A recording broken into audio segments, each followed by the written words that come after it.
अब तक हम देख चुके हैं कि कुछ ही साल पहले तक जिस लड़के को पुलिस एक छोटे मोटे स्मगलर के तौर पर जानती थी, वो दाऊद इब्राहिम अब मुंबई के अंडरवर्ल्ड का सबसे बड़ा नाम बन चुका था। डोंगरी की तंग गलियों से शुरू हुआ उसका सफ़र अब पूरे मुंबई शहर पर छा चुका था। उसके सबसे बड़े दुश्मन या तो मारे जा चुके थे या शहर छोड़ चुके थे, और जो बचे थे उन्होंने उसकी ताकत के आगे सर झुका दिया था। मुंबई के अंडरवर्ल्ड का ताज अब उसके सर पर था, लेकिन दाऊद समझ चुका था किसी शहर को जीत लेना और उस पर लंबे समय तक राज करना दो बिल्कुल अलग बातें हैं।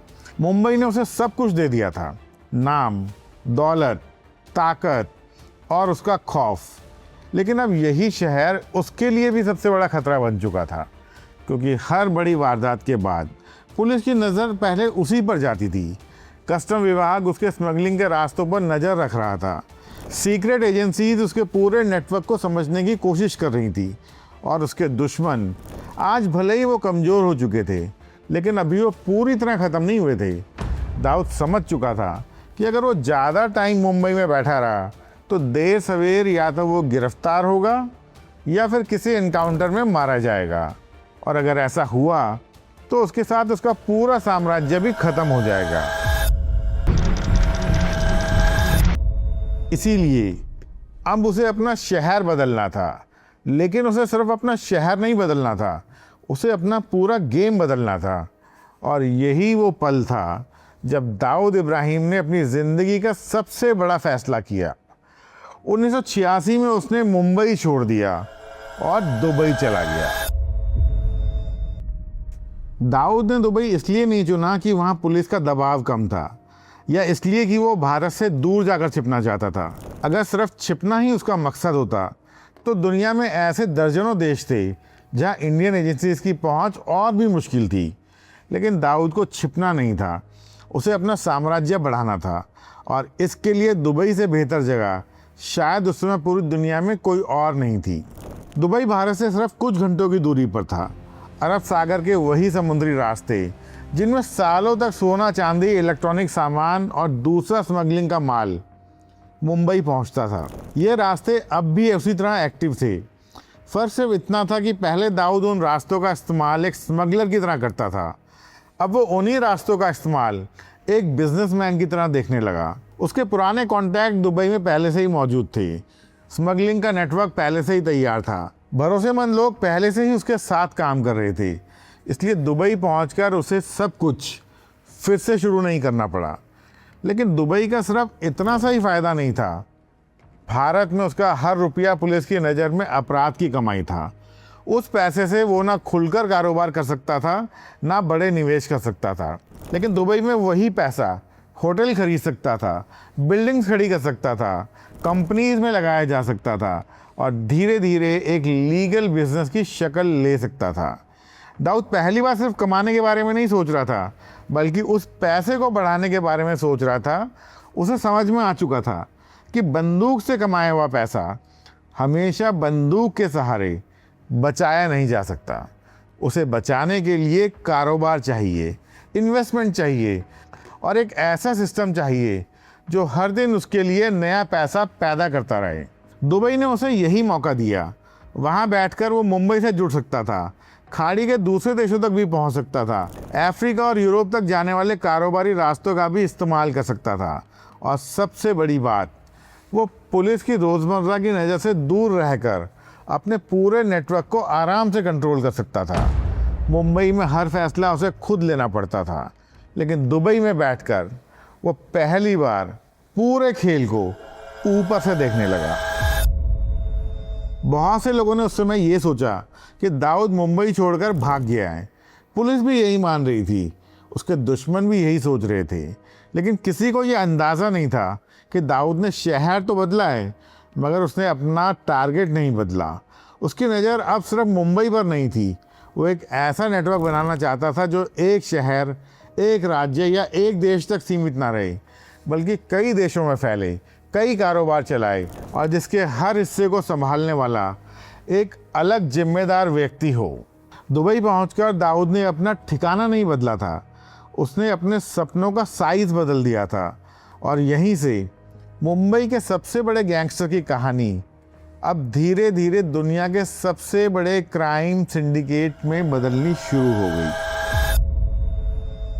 दुबई पहुंचने के बाद दाऊद के सामने सबसे बड़ा सवाल अब ये नहीं था कि अगला सोने का कंसाइनमेंट कब आएगा या अगली हफ्ता वसूली किससे करनी है।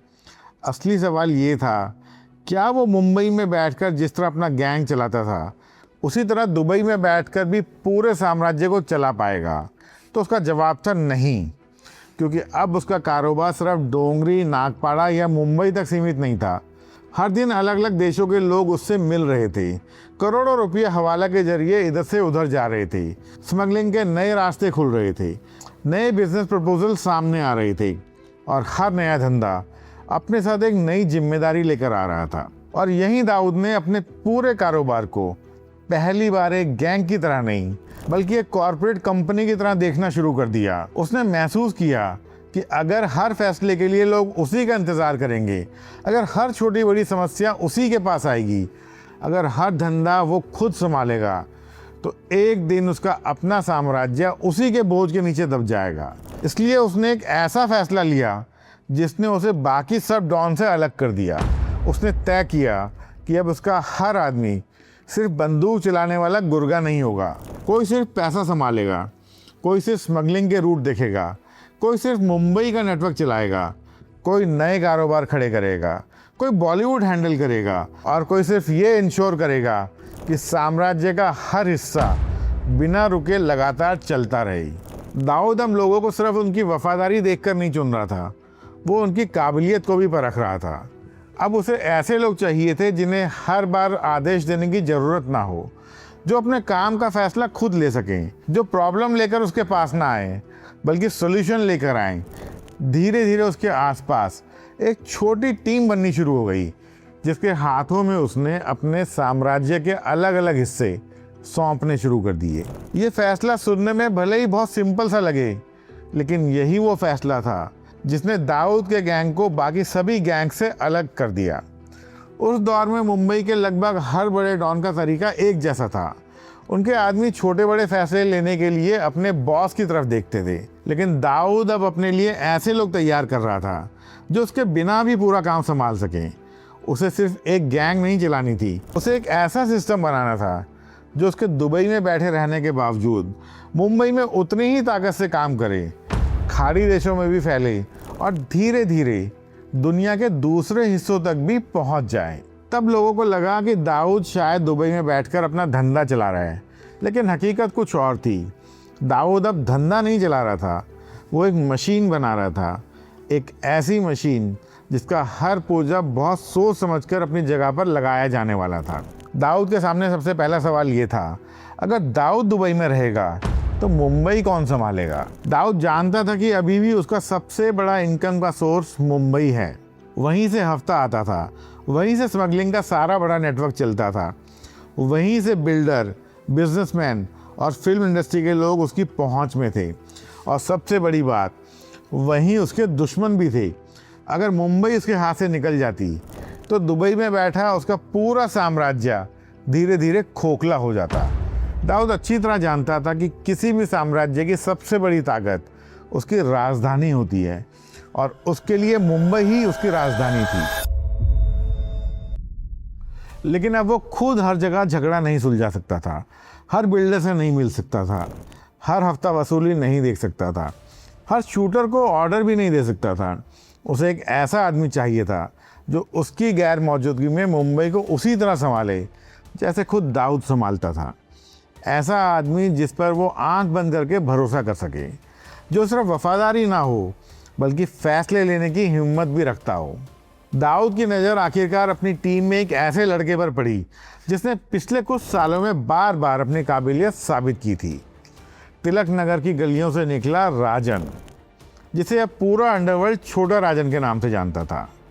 राजन बाकी शूटर्स जैसा नहीं था, वो सिर्फ ट्रिगर दबाना नहीं जानता था, वो लोगों को जोड़ना भी जानता था। वो जानता था कि किस आदमी को जिम्मेदारी देनी है, कौन लॉयल है, कौन सिर्फ पैसे के लिए काम करता है, किससे वसूली होगी, किसे डराकर अपने साथ लाया जा सकता है और किसे हमेशा के लिए रास्ते से हटाना पड़ेगा।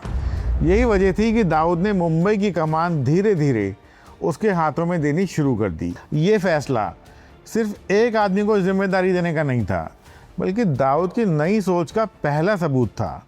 पहले डी कंपनी में हर बड़ा फैसला दाऊद खुद लेता था, लेकिन अब पहली बार उसने अपने साम्राज्य का एक पूरा हिस्सा किसी दूसरे आदमी के भरोसे छोड़ दिया। राजन को सिर्फ गैंग चलाने की जिम्मेदारी नहीं मिली थी, उसे मुंबई को दाऊद के लिए जिंदा रखना था, नए लड़कों की भर्ती करनी थी, पुराने नेटवर्क को मजबूत करना था, वसूली बढ़ानी थी, बिल्डर्स और कारोबारियों तक पहुंच बनानी थी, और सबसे ज़रूरी बात ये सुनिश्चित करना था कि मुंबई में दाऊद का खौफ पहले से ज़्यादा बढ़ता रहे। और राजन ने दाऊद को निराश नहीं किया।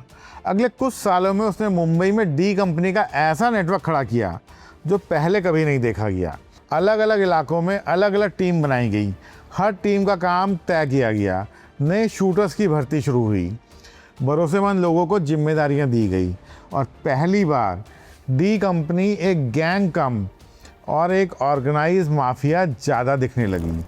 दाऊद दुबई में बैठा था, लेकिन मुंबई में ऐसा लगता था जैसे वो आज भी हर गली, हर मोहल्ले और हर फैसले पर खुद नज़र रख रहा हो। लेकिन मुंबई संभालने भर से साम्राज्य नहीं चलते। मुंबई अब कमाने लगी थी। इतने बड़े साम्राज्य को सिर्फ हफ्ता वसूली और स्मगलिंग के भरोसे ज़्यादा दूर तक नहीं ले जाया जा सकता था। दाऊद के सामने अब अगला सवाल था, इतना पैसा संभालेगा कौन और इसे कई गुना बढ़ाएंगे कैसे।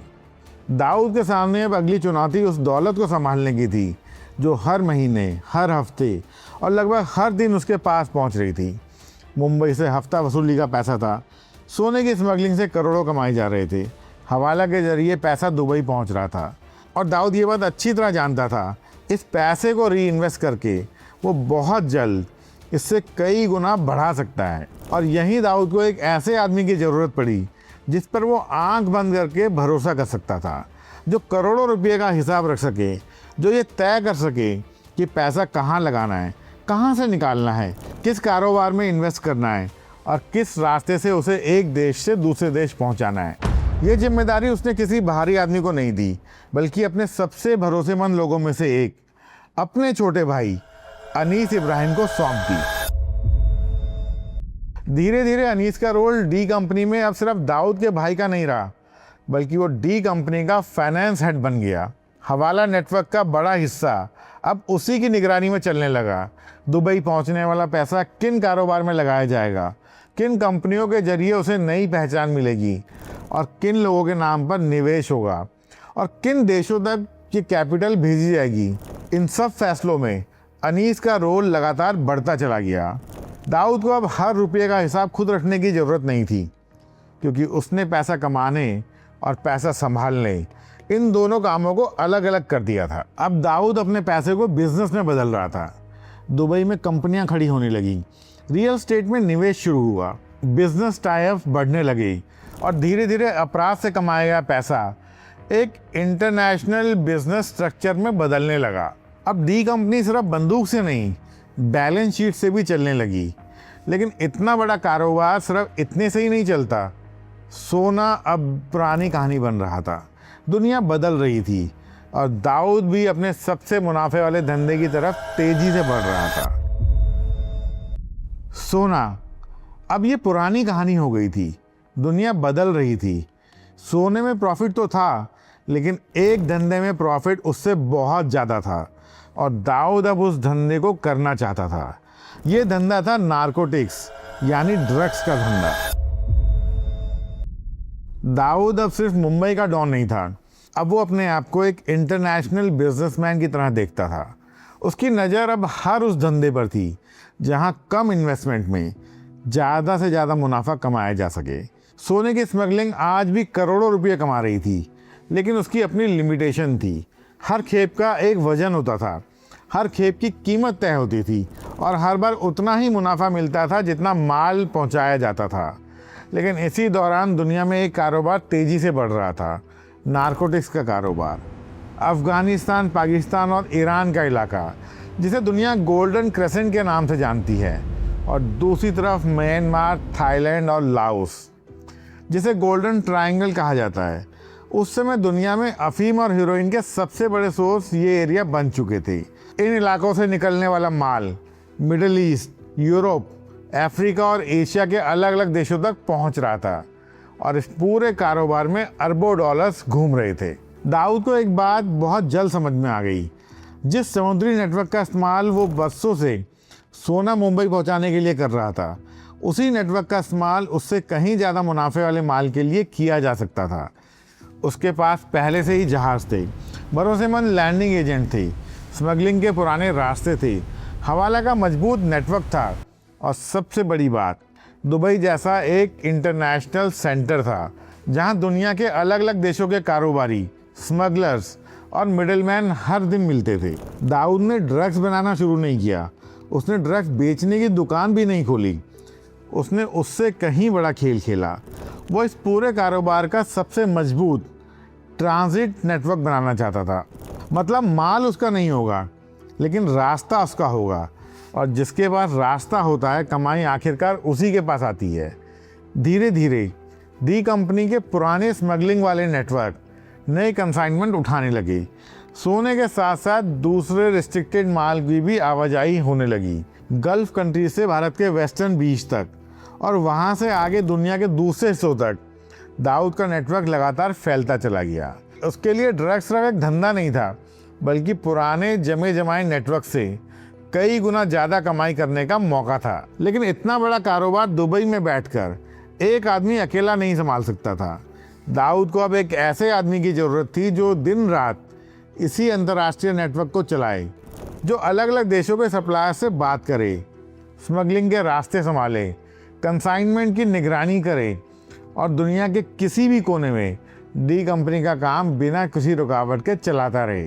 दाऊद ने इस काम के लिए छोटा शकील को चुना। दाऊद ने धीरे धीरे इंटरनेशनल ऑपरेशंस की पूरी जिम्मेदारी शकील को सौंपनी शुरू कर दी। अलग अलग देशों के सप्लायर से संपर्क करना, स्मगलिंग के नए रास्ते तैयार करना, समुद्री नेटवर्क को मजबूत करना, भरोसेमंद लैंडिंग एजेंट से तालमेल बनाना और ये सुनिश्चित करना कि हर खेप बिना किसी रुकावट के अपनी मंजिल तक पहुंच जाए। ये सब अब शकील की जिम्मेदारी बन गया। कुछ ही सालों में दी कंपनी ने अरब सागर के पुराने स्मगलिंग रूट्स को एक इंटरनेशनल सप्लाई चेन में बदल दिया। Dubai, Sharjah, Karachi, Thailand, Nepal और भारत के वेस्टर्न कोस्ट अब ये अलग अलग जगह नहीं रह गई थी, बल्कि एक ही नेटवर्क के हिस्से बन चुके थे, जहां हर आदमी अपना काम जानता था, हर जिम्मेदारी तय थी और दाऊद द्वारा चुना हुआ हर शख्स अपने काम का फैसला खुद लेता था। अब दाऊद सिर्फ एक गैंग नहीं चला रहा था, वो एक ऐसी मशीन खड़ी कर चुका था जो हजारों किलोमीटर बैठकर भी लगातार काम करती रहे। लेकिन इतना बड़ा साम्राज्य सिर्फ स्मगलिंग से नहीं चलता। इतनी बड़ी कमाई को सेफ भी रखना पड़ता है और बढ़ाना भी पड़ता है, और अब इसे एक लीगल बिजनेस में बदलने की ज़रूरत थी। यहीं से डी कंपनी का नेक्स्ट चैप्टर शुरू हुआ। दाऊद ने अपने गैंग में शरद शेट्टी जैसे लोगों को जगह दी। दुबई में रहने वाला, तेज दिमाग वाला और पैसे के खेल को गहराई से समझने वाला शरद शेट्टी धीरे धीरे दाऊद के सबसे भरोसेमंद आर्थिक सलाहकारों में शामिल हो गया। हवाला नेटवर्क को मजबूत करना, रियल एस्टेट में निवेश बढ़ाना, नए बिजनेस कॉन्टैक्ट बनाना और बाद के सालों में क्रिकेट सट्टेबाजी के तेजी से बढ़ते बाजार को समझना, इन सब में उसकी भूमिका लगातार बढ़ती चली गई। दाऊद ये जान चुका था कि अपराध से पैसा कमाना एक कला है, लेकिन उस पैसे को बढ़ाना वो उससे कहीं बड़ी साइंस है। धीरे धीरे डी कंपनी का पैसा सिर्फ सूटकेस में भरकर नहीं चलता था, वो कंपनियों के जरिए चलता था, निवेश के जरिए चलता था, हवाला नेटवर्क के जरिए चलता था और दुनिया के अलग अलग देशों में अलग अलग कारोबारों के अंदर अपनी नई पहचान बना रहा था। यही वजह थी कि कुछ ही सालों के अंदर दी कंपनी को सिर्फ एक गैंग कहना उसकी ताकत को बहुत कम करके आंकना था। अब ये एक इंटरनेशनल क्राइम सिंडिकेट बन चुका था, जिसके अपने कारोबार थे, अपनी इन्वेस्टमेंट्स थी। अब दाऊद का इन्फ्लुएंस सिर्फ अंडरवर्ल्ड तक सीमित नहीं था। बिल्डर, बिजनेसमैन, फिल्म प्रोड्यूसर, सट्टेबाज, हवाला ऑपरेटर और इंटरनेशनल स्मगलर, सभी लोग किसी न किसी रूप में इसके फैलते हुए नेटवर्क का हिस्सा बनते चले गए। दाऊद अब सिर्फ लोगों को डराकर पैसा नहीं कमा रहा था, बल्कि उसने एक ऐसा आर्थिक तंत्र खड़ा कर दिया था जिसमें हजारों लोग सीधे या इनडायरेक्ट तरीके से इस सिस्टम के साथ जुड़ चुके थे। और यही दाऊद अब एक ऐसे साम्राज्य का मालिक बन चुका था जिसकी पहुंच कई देशों तक फैल चुकी थी। लेकिन इतनी ताकत, इतना पैसा और इतना इन्फ्लुएंस एक नई प्रॉब्लम भी लेकर आने वाला था, क्योंकि जब कोई आदमी इतना बड़ा हो जाता है तो उसके दुश्मन भी उतने ही बड़े हो जाते हैं। और दाऊद की ज़िंदगी में भी वो दौर अब शुरू होने वाला था। डी कंपनी का नेटवर्क लगातार फैलता जा रहा था, पैसा लगातार बढ़ रहा था, और सबसे बड़ी बात, अब लोग दाऊद से सिर्फ डरते ही नहीं थे, लोग उसके साथ काम करना चाहते थे, क्योंकि उसके साथ काम करने का मतलब करोड़ों रुपये कमाने का मौका। और दाऊद को भी यही चाहिए था। वो नहीं चाहता था कि लोग उसे सिर्फ एक गैंगस्टर के रूप में देखें। वो चाहता था कि उसकी पहचान एक ऐसे आदमी की बने जिसके पास पैसा भी है, पहुंच भी है, और एक ऐसा नेटवर्क भी है जो किसी भी काम को किसी भी देश में अंजाम दे सकता है। इसी दौर में डी कंपनी का इन्फ्लुएंस सिर्फ स्मगलिंग, हफ्ता वसूली या हवाला तक ही सीमित नहीं था। क्रिकेट सट्टेबाजी का बाजार तेजी से बढ़ रहा था। बॉलीवुड में फाइनेंसिंग का खेल बदल रहा था। दुबई और शारजा में नए बिजनेस रिलेशनशिप बन रहे थे, और दाऊद हर उस धंधे में अपनी जगह बना रहा था जहां पैसा था, इन्फ्लुएंस था और जहां फ्यूचर था। अब दाऊद सिर्फ लोगों को नहीं, पूरे सिस्टम से काम करवाने लग गया था। यही वजह थी कि उस दौर में कई पुलिस ऑफिसर्स भी ये मानते थे कि डी कंपनी को ख़त्म करना किसी एक आदमी को पकड़ने जितना आसान नहीं है। यह अब एक ऐसा नेटवर्क बन चुका था जिसका हर हिस्सा दूसरे हिस्से से जुड़ा हुआ था। अगर एक रास्ता बंद होता तो दूसरा खुल जाता, अगर एक आदमी पकड़ा जाता तो उसकी जगह दूसरा तैयार मिलता। दाऊद अपने साम्राज्य को लोगों के भरोसे नहीं चलाता था, उसने सिस्टम के भरोसे उसको चलाना शुरू कर दिया, और शायद यही उसकी सबसे बड़ी ताकत थी। 1991 तक बहुत से लोगों को लगने लगा था कि दाऊद इब्राहिम अब इनविजिबल है, अजय है। मुंबई उसकी थी, दुबई उसका था, समुद्री रास्ते उसके थे, पैसा उसके पास था, और उसकी टीम पहले से कहीं ज़्यादा मजबूत थी। लेकिन इतिहास हमें हमेशा एक बात बार बार सिखाता है, सबसे पावरफुल साम्राज्य बाहर के दुश्मनों से नहीं, अंदर की घटनाओं से टूटते हैं। और दाऊद के साम्राज्य में भी अब पहली दरार पड़ने वाली थी। 1992 तक दाऊद इब्राहिम अपने साम्राज्य की सबसे ऊंची चोटी पर खड़ा था। दुबई में बैठकर भी मुंबई उसी के इशारों पर चल रही थी। डी कंपनी लगातार फैल रही थी, और ऐसा लगता था जैसे अब उसे कोई चुनौती नहीं दे सकता है। लेकिन हर साम्राज्य एक दिन अंदर से हिलता है। दाऊद के लिए भी वो दिन 1992 में आया, जब उसके बहनोई इब्राहिम पारकर की मुंबई में गोली मारकर हत्या कर दी गई। ये सिर्फ एक परिवार के सदस्य की मौत नहीं थी, बल्कि पहली बार किसी ने सीधे सीधे दाऊद के परिवार को चुनौती दी थी। दुबई में बैठे दाऊद के लिए ये एक अपमान था जिसे वो किसी भी कीमत पर नज़रअंदाज नहीं कर सकता था। उसने छोटे राजन को अपने बहनोई के कातिलों को मारने को कहा। दाऊद को राजन से पूरी उम्मीद थी कि वो ये काम कर लेगा, लेकिन बहुत वक्त गुजर जाने के बाद भी राजन ये काम नहीं कर पाया, क्योंकि दाऊद के गुनाहगार पुलिस प्रोटेक्शन में थे। छोटा शकील ने इस मौके का फ़ायदा उठाया और उसने दाऊद से इस काम को करने की इजाज़त मांगी। दाऊद के हाँ कहने पर कुछ ही दिनों बाद मुंबई के जे हॉस्पिटल के अंदर दिन दहाड़े एक ऐसा हमला हुआ जिसने इस पूरे देश को हिला कर रख दिया। दाऊद के लोगों ने अस्पताल के अंदर घुसकर इब्राहिम पारकर की हत्या करने वाले आरोपियों को गोलियों से भून दिया। ये दाऊद द्वारा दिया गया एक मैसेज था कि दाऊद अपने दुश्मनों को कहीं भी छोड़ने वाला नहीं है। लेकिन इस घटना का असर सिर्फ इतना ही नहीं हुआ, यहीं से मुंबई पुलिस डी कंपनी के खिलाफ पहले से भी ज़्यादा एग्रेसिव हो गई, और यहीं से दाऊद के साम्राज्य का सबसे मुश्किल दौर धीरे धीरे शुरू होने लगा। इस घटना के बाद दाऊद ने शायद पहली बार अपने दोनों भरोसेमंद साथियों के बीच एक फ़र्क महसूस किया। छोटा राजन मुंबई का बेताज बादशाह था, लोगों को साथ लेकर चलना उसको आता था, इलाकों पर कब्जा करना वो जानता था, गैंग बनाना जानता था। लेकिन छोटा शकील बिल्कुल अलग था। वो कम बोलता था, सामने कम दिखाई देता था, लेकिन जिस काम की जिम्मेदारी उसे दी जाती थी उसे वो पूरा करके ही लौटता था। उस समय शायद किसी ने इस बदलाव पर ध्यान नहीं दिया, लेकिन दाऊद दे चुका था। और यही एक छोटी सी दरार थी जो आने वाले सालों में डी कंपनी के दो सबसे बड़े चेहरों के बीच एक गहरी खाई बनने वाली थी। इसके बाद आया 6 दिसंबर 1992। अयोध्या में बाबरी मस्जिद गिरा दी गई। उसके बाद मुंबई में दंगे भड़क उठे। कई दिनों तक शहर जलता रहा, सैकड़ों लोग मारे गए और हजारों घायल हुए। करोड़ों की संपत्ति राख हो गई।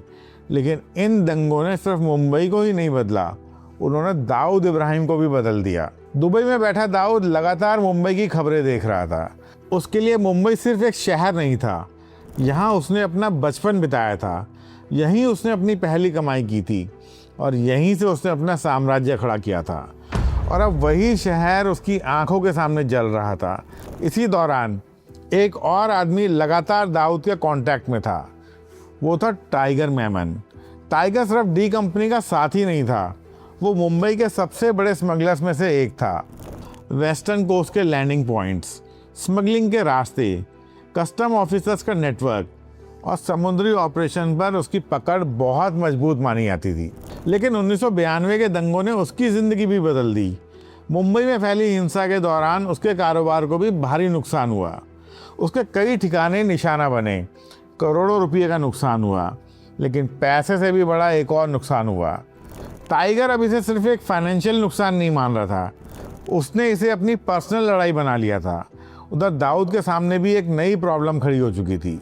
डी कंपनी का सबसे मजबूत धंधा अब भी समुद्र के रास्ते स्मगलिंग था, लेकिन अरब सागर में उसके कुछ पुराने रास्तों पर लगातार दबाव बढ़ रहा था। ऐसे कहते हैं कि कुछ पाकिस्तानी स्मगलर्स के गैंग डी कंपनी के कंसाइनमेंट को समुद्र में रोकने लग गए थे। इन लोगों ने दाऊद की कुछ खेपें अरब सागर में लूट ली थी। दाऊद समझ चुका था कि अगर समुद्र पे उसका कंट्रोल ढीला पड़ा तो उसके पूरे साम्राज्य की नींव ही हिल सकती है। और यहीं से ऐसी कंडीशन बनने लगी जिन्होंने दाऊद और टाइगर मेमन दोनों को एक ऐसे रास्ते की तरफ धकेलना शुरू कर दिया जहां से वापसी लगभग नामुमकिन थी। ठीक इसी टाइम पर पाकिस्तान में भी कुछ लोग दाऊद इब्राहिम की मूवमेंट्स को बहुत करीब से देख रहे थे।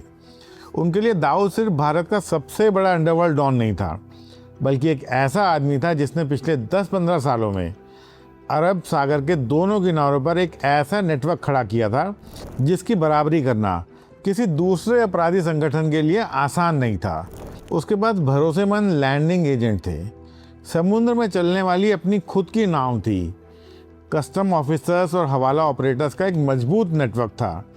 और सबसे बड़ी बात, उसके पास ऐसे लोग थे जो बिना किसी सवाल किए करोड़ों का माल एक देश से दूसरे देश तक पहुंचा सकते थे। और यही वजह थी कि अब दाऊद की सबसे बड़ी ताकत उसकी बंदूक नहीं बल्कि उसका नेटवर्क बन चुका था। कहते हैं कि इसी दौर में दाऊद के पास एक प्रपोजल आया जिसने आने वाले टाइम में उसकी ज़िंदगी, डी कंपनी और भारत के इतिहास तीनों की डायरेक्शन बदल दी। प्रपोजल ये था कि अगर डी कंपनी पाकिस्तान से भारत तक एक बहुत संवेदनशील कंसाइनमेंट को सुरक्षित पहुंचाने में मदद करे तो बदले में पाकिस्तान की तरफ से डी कंपनी के स्मगलिंग रूट को पूरा प्रोटेक्शन दिया जाएगा। जिन रास्तों पर लगातार दबाव बढ़ रहा था उन्हें फिर से सेफ बनाया जाएगा और जिन लोगों ने डी कंपनी के कारोबार को चुनौती देना शुरू कर दिया था उन्हें भी रास्ते से हटा दिया जाएगा। ये प्रपोजल दाऊद के सामने ऐसे टाइम पर आया जब वो खुद भी अपने साम्राज्य के भविष्य को लेकर सोच रहा था।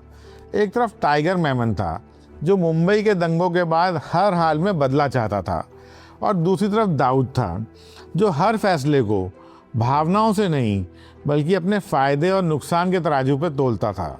उसके लिए सिर्फ किसी का बदला लेने का सवाल नहीं था बल्कि ये तय करने का सवाल था कि आने वाले सालों में डी कंपनी अरब सागर पर अपना दबदबा बनाए रख पाएगी या फिर धीरे धीरे दूसरे स्मगलिंग के गैंग उसके कारोबार को निगल जाएंगे। दाऊद जानता था कि ऐसा फैसला अकेले नहीं लिया जा सकता, इसलिए दुबई में एक बहुत ही सीक्रेट मीटिंग बुलाने का फैसला किया गया। इस मीटिंग में सिर्फ वही लोग शामिल होने वाले थे जिन पर दाऊद अपनी जान से भी ज़्यादा भरोसा करता था। किसी को अंदाज़ा नहीं था कि उस रात बंद कमरे में होने वाली बातचीत सिर्फ डी कंपनी का ही भविष्य नहीं लिखेगी, बल्कि भारत के इतिहास का भी एक ऐसा चैप्टर शुरू करेगी जिसकी गूंज आने वाले कई दशकों तक सुनाई देती रहेगी। 1993 की बात है, जनवरी का महीना था। दुबई में दाऊद इब्राहिम अपने सबसे भरोसेमंद लोगों के साथ बैठा हुआ था। कमरे में मौजूद हर आदमी डी कंपनी की किसी न किसी अहम जिम्मेदारी को संभालता था। कोई पैसों का हिसाब देखता था, कोई अंतर्राष्ट्रीय तस्करी के रास्ते देखता था, कोई समुद्री नेटवर्क, तो कोई मुंबई के ऑपरेशन।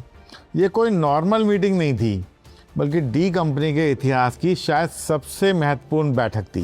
दाऊद पहले तो काफ़ी देर तक बिना कुछ बोले सबकी बातें सुनता रहा। उसके सामने सिर्फ एक फैसला नहीं था, बल्कि दो रास्ते थे। पहला रास्ता वही पुराना था जिसमें डी कंपनी सिर्फ स्मगलिंग, हवाला और ऑर्गेनाइज क्राइम तक सीमित रहेगी। दूसरा रास्ता कहीं ज़्यादा खतरनाक था, लेकिन अगर वो सफल हो जाता तो उसके बदले में डी कंपनी का वो प्रोटेक्शन और ताकत मिल सकती थी जिसकी उसे पिछले कुछ महीनों से तलाश थी। इसी बैठक में पहली बार उस विशेष कंसाइनमेंट का जिक्र हुआ जिसे पाकिस्तान से भारत लाना था। बाहर की दुनिया के लिए ये सिर्फ एक और तस्करी का माल था, लेकिन कमरे में बैठे लोग जानते थे कि ये कोई साधारण खेप नहीं थी। ये ऑपरेशन अब तक डी कंपनी द्वारा किए गए हर ऑपरेशन से अलग था, क्योंकि इस बार दाव सिर्फ पैसों का नहीं था। कमरे में कुछ पल तो पूरी तरह से खामोशी छाई रही। हर आदमी दाऊद की तरफ देख रहा था। आखिरी फैसला उसी को लेना था। टाइगर मैनन इस ऑपरेशन के पक्ष में था। उसका मानना था कि अब पीछे हटने का कोई मतलब नहीं है। दूसरी तरफ दाऊद, वो हमेशा की तरह भावनाओं से नहीं बल्कि परिणामों से सोच रहा था। अगर ये ऑपरेशन सफल हो जाता तो समुद्री तस्करी के उसके पुराने रास्ते फिर से सुरक्षित हो सकते थे, लेकिन अगर कुछ भी गलत हुआ तो पहली बार डी कंपनी अपराध की दुनिया में नहीं बल्कि सीधे भारत की राष्ट्रीय सुरक्षा से जुड़े सबसे बड़े मामलों में घिर सकती थी। दाऊद ने कुछ देर तक तो किसी से कुछ नहीं कहा। फिर उसने कमरे में बैठे हर आदमी की तरफ देखा और सिर्फ इतना कहा, अगर ये काम होगा तो गलती की कोई गुंजाइश नहीं होगी। बस इतना सुनना था और कमरे का माहौल बदल गया। अब फैसला हो चुका था। इसके बाद दाऊद ने एक एक करके जिम्मेदारियां बांटना शुरू किया। हर आदमी को वही काम दिया गया जिसमें वो पहले से ही माहिर था। कोई समुद्री रास्ते देखेगा, कोई पैसों का इंतज़ाम करेगा, कोई लोगों का सिलेक्शन करेगा, तो कोई पूरे ऑपरेशन के दौरान अलग अलग हिस्सों के बीच तालमेल बना के रखेगा। सालों से जिस कॉरपोरेट मॉडल पर दाऊद ने डी कंपनी खड़ी की थी, अब पहली बार उस मॉडल का इस्तेमाल एक ऐसे ऑपरेशन के लिए होने वाला था जिसका असर सिर्फ मुंबई पर ही नहीं बल्कि पूरे देश पर पड़ने वाला था। उस रात बैठक ख़त्म हुई। लोग एक एक करके कमरे से बाहर निकल गए, लेकिन दाऊद कुछ देर तक वहीं बैठा रहा। शायद उसे भी इस बात का अंदाज़ा नहीं था कि उसने अभी जो फैसला लिया है वो उसके साम्राज्य को नई ऊंचाइयां भी देगा और आखिरकार उसी साम्राज्य के पतन की सबसे बड़ी वजह भी बनेगा। दाऊद ने सबसे पहले पूरे ऑपरेशन को छोटे छोटे हिस्सों में बांट दिया। किसी को लोगों की व्यवस्था करनी थी, किसी को पैसों का इंतज़ाम करना था, किसी को समुद्री रास्तों की निगरानी करनी थी, तो किसी को ये सुनिश्चित करना था कि भारत पहुंचने के बाद पूरा कंसाइनमेंट बिना किसी रुकावट अपनी तय जगह तक पहुंच जाए। सबसे खास बात ये थी कि इन लोगों में से शायद ही कोई ऐसा था जिसे पूरे ऑपरेशन की पूरी जानकारी थी। हर आदमी सिर्फ अपने हिस्से का काम जानता था और यही दाऊद का तरीका भी था। अगर किसी एक आदमी की गिरफ्तारी हो भी जाए तो वो पूरी कहानी कभी भी ना बता सके, क्योंकि पूरी कहानी किसी एक आदमी के पास थी ही नहीं। मुंबई में सालों से सोने और इलेक्ट्रॉनिक सामान की स्मगलिंग के लिए जो रूट यूज़ होते थे उन्हें एक बार फिर से एक्टिव किया जाने लगा। वेस्टर्न कोस्ट के वो लैंडिंग पॉइंट जहाँ कभी सोने की खेप उतरती थी अब एक बिल्कुल अलग कंसाइनमेंट का इंतज़ार कर रहे थे। जिन लैंडिंग एजेंट्स ने सैकड़ों बार स्मगलिंग का सामान सुरक्षित किनारे तक पहुँचाया उन्हें फिर से एक्टिव कर दिया गया। देखने वालों को शायद कुछ भी अलग नहीं दिखाई दे रहा था, लेकिन पर्दे के पीछे डी कंपनी की पूरी मशीन पूरी स्पीड से अपना काम करने में लगी हुई थी। दूसरी तरफ टाइगर मेमन लगातार अपने सबसे भरोसेमंद लोगों के कांटेक्ट में था। वेस्टर्न कोस्ट पर कौन सा किनारा सबसे सुरक्षित रहेगा, किस जगह पर पुलिस की निगरानी कम होती है, किस रास्ते से माल सबसे तेज़ी से अंदर पहुंच सकता है और किन लोगों पर आखिरी वक्त तक भरोसा किया जा सकता है, इन सब सवालों का जवाब टाइगर और उसकी टीम लगातार तलाश रही थी। सालों तक तस्करी का धंधा करने का फ़ायदा अब साफ दिखाई दे रहा था, क्योंकि डी कंपनी को कोई नया रास्ता बनाने की ज़रूरत नहीं थी। उनके पास पहले से ही ऐसा नेटवर्क मौजूद था जो हर जवार, हर मौसम, हर बंदरगाह और हर जोखिम को अच्छी तरह पहचानता था। उधर अनीस इब्राहिम का काम भी किसी गोली या बंदूक से नहीं, बल्कि पैसों से जुड़ा था। हवाले के जरिए अलग अलग जगहों पर रकम पहुंचाई जा रही थी। जिन लोगों को यात्रा करनी थी उनका खर्च का इंतज़ाम किया जा रहा था। जिन कॉन्टैक्ट्स को एक्टिव करना था उन्हें पैसा पहुंचाया जा रहा था। और पूरे ऑपरेशन के दौरान कहीं भी पैसों की कमी ना आए, इसकी जिम्मेदारी अनीस ने अपने हाथों में ले रखी थी। दूसरी तरफ छोटा शकील दुबई में बैठकर अलग अलग देशों में फैले डी कंपनी के कॉन्टैक्ट्स के साथ लगातार तालमेल बना रहा था। कौन कब निकलेगा, कौन कहाँ पहुँचेगा, किसे किससे मिलना है, किस समय पर कौन सा संदेश आगे बढ़ाना है, ये पूरा तालमेल अब उसके ही हाथों में था। धीरे धीरे सब कुछ अपनी जगह पर बैठने लगा। हर जिम्मेदारी तय हो चुकी थी। हर आदमी अपनी भूमिका समझ चुका था। हर रास्ते की कई बार समीक्षा की जा चुकी थी और दाऊद हमेशा की तरह सबसे ऊपर बैठकर पूरी तस्वीर देख रहा था। अब उसे किसी नाव का रास्ता तय नहीं करना था, किसी आदमी को फ़ोन नहीं करना था और ना ही किसी पैकेट को अपने हाथ से उठाना था। उसने जो ऑर्गेनाइजेशन बनाई थी, अब वही ऑर्गेनाइजेशन उसके बिना भी उसके आदेशों का बिल्कुल वैसे ही पालन कर रही थी जैसे वो चाहता था।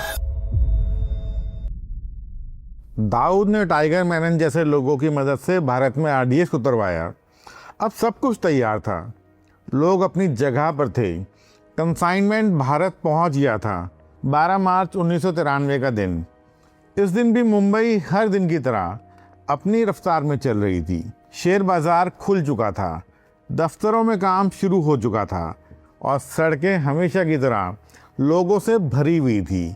किसी को जरा भी अंदाज़ा नहीं था कि शहर के अलग अलग कोनों में खड़ी कुछ गाड़ियां अपने अंदर सैकड़ों लोगों की मौत छिपाकर बैठी थी।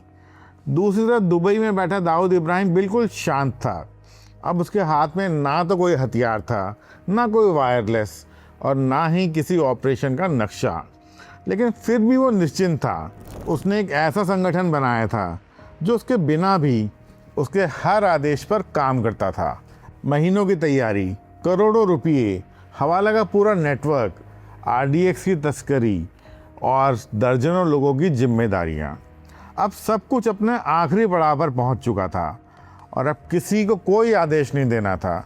अब सिर्फ इंतज़ार करना था। फिर दोपहर लगभग 1:28 पर बॉम्बे स्टॉक एक्सचेंज के बाहर एक बड़ा धमाका हुआ।